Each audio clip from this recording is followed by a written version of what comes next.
pick today, but I'm telling you, man, 4th and 1 in the Super Bowl at the 1.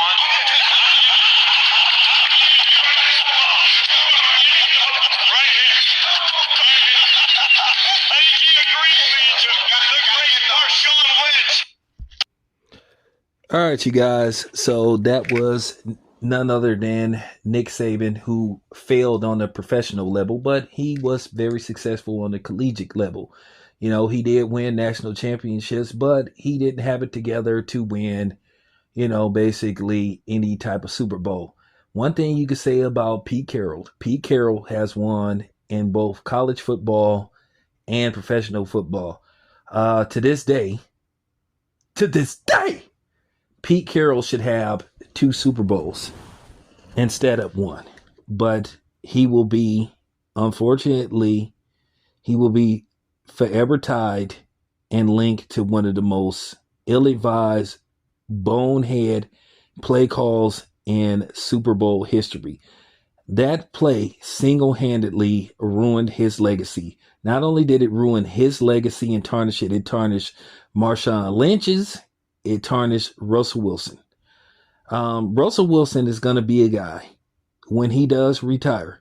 When you actually look at Russell Wilson's numbers, he has Hall of Fame first ballot numbers. That's fact.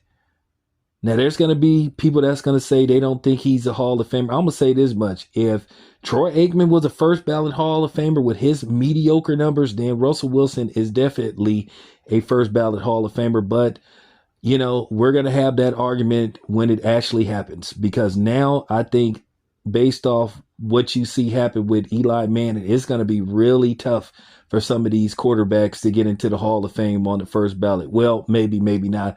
It depends on who it is, which we will be having those discussions as we get closer to basically, the season opener or basically the start of the 2025-2026 NFL season. So, we will have those discussions. But in case you guys don't know who that was Nick Saban and Marshawn Lynch. Marshawn Lynch basically joined the college football panel, and basically they brought up that play.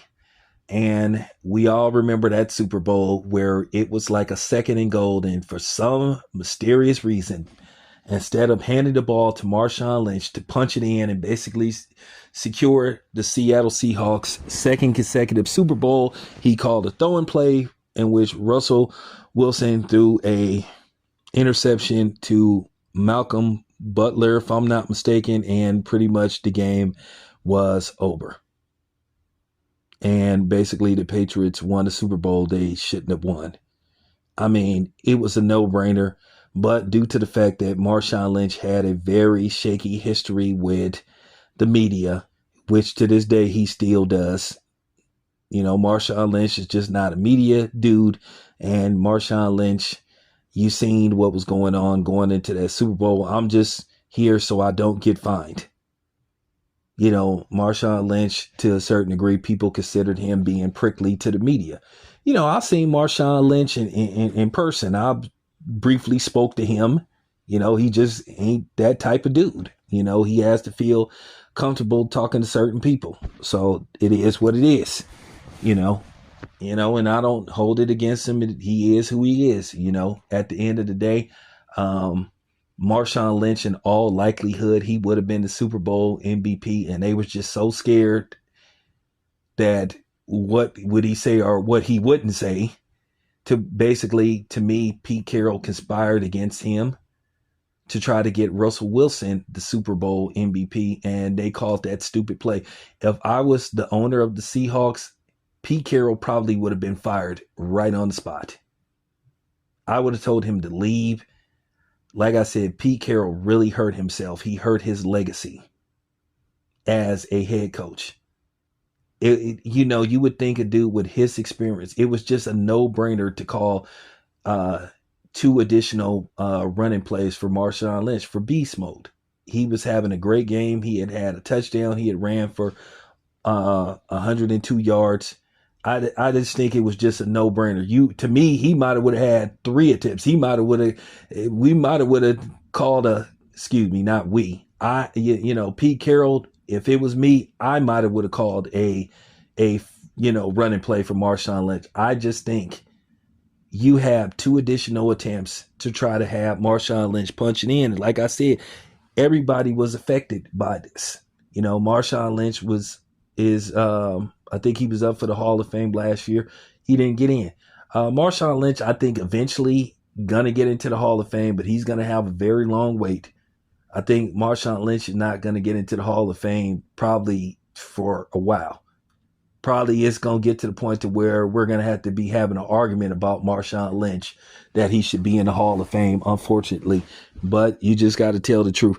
Like I say, that was horrible. I remember watching that play. I was just in disgust because, at the end of the day, I'm from the town. Of course, when you got a guy that's from the town, you root for your own. And when I saw that play, I just couldn't believe it. I was like, why in the fuck did this dude call a running play? Nobody understood what the fuck Pete Carroll was thinking, other than basically they conspired against Marshawn Lynch. And people could say that they didn't, or whatever the case may be, but why would you call a throwing play? Why would you even let your coordinator even tell you that he's going to call that play? Like I said, if I was the owner of the Seahawks, Pete Carroll, the offensive coordinator, would have been fired right on the spot.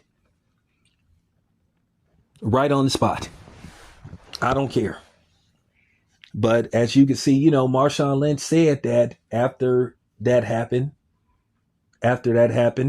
he said he went and laughed right in Pete Carroll's face. I remember that. Marshawn Lynch went over there and looked at Pete Carroll. Maybe they edited the part where he laughed in his face, but he gave him that look.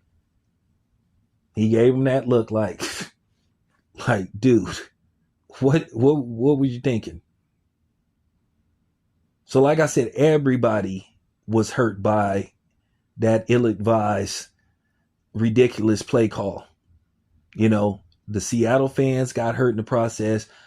Marshawn Lynch, he was affected. Russell Wilson was affected by it. Pete Carroll was affected. The offensive coordinator was affected. It was just dumb. Just didn't make it. It was just dumb. It was just dumb. And everybody was, the next day, just didn't understand it.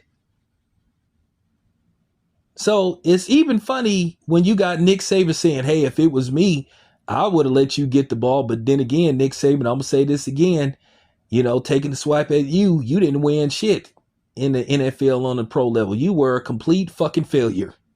And it needs to be said, you were a failure. So you could take all the shots you won at Pete Carroll. He did at least manage to squeak one out, even though he should have 2. So, that's how I feel about the situation. Let me know what you guys think. This your boy Taylor Biz. I'm out.